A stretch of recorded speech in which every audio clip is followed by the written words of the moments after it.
네, 검찰의 대화록 중간 수사 결과 발표로 시작된 10월, 이달 월말엔 다시 최종 수사 결과 발표가 예정돼 있습니다.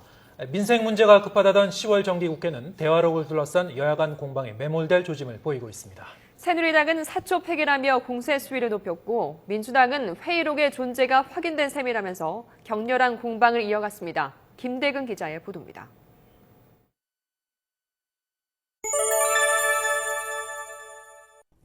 새누리당은 노무현 정부 시절 청와대가 불리한 내용을 남기지 않기 위해 회의록을 이관하지 않은 것이라고 주장했습니다. 특히 이 같은 행동은 사초 폐기와 같다며 그 배경을 철저히 규명할 것을 검찰에 촉구했습니다. 연산군도 하지 않은 사초 폐기는 국기문란, 국가 기강을 뒤흔들고 후대에 큰 오점을 남길 전대미문의 사건으로 기록될 것입니다.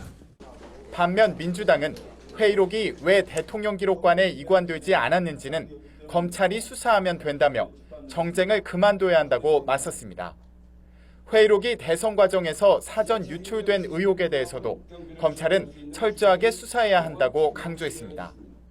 정상회담 대화록이 박근혜 대선 후보 캠프에 사전 유출돼서 유세장에서 낭독된 사건에 대해서도 반드시 검찰이 신속하고 엄정한 수사와 그 결과를 내놔야 할 것입니다.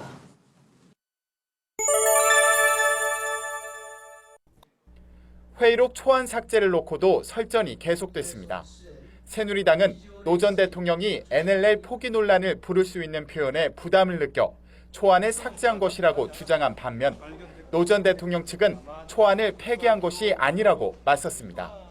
굴욕적으로 볼 수 있는 내용을 숨기기 위해 원본을 수정한 뒤 그 원본을 삭제하는 범죄를 저지른 것입니다. 최종본이 이지원에 등록됐기 때문에 그 전에 있던 초안은 이건 이관시킬 필요가 없다고 해서 미이관시킨 것으로 저는 생각하는데 그걸 검찰은 삭제했고 마치 그것이 무슨 큰 의혹이 있는 것처럼. 여야 간 공방이 가열되면서 어렵게 정상궤도에 오른 정기국회가 민생은 외면한 채 정상회담 회의록 논란에만 매몰되는 것 아니냐는 우려가 커지고 있습니다. 여야의 대립은 다음 주 교섭단체 대표연설과 이후 국정감사를 거치면서 더 심화돼 이달 말 검찰 수사 결과가 발표될 때쯤 최고조회를 전망입니다. YTN 김대근입니다.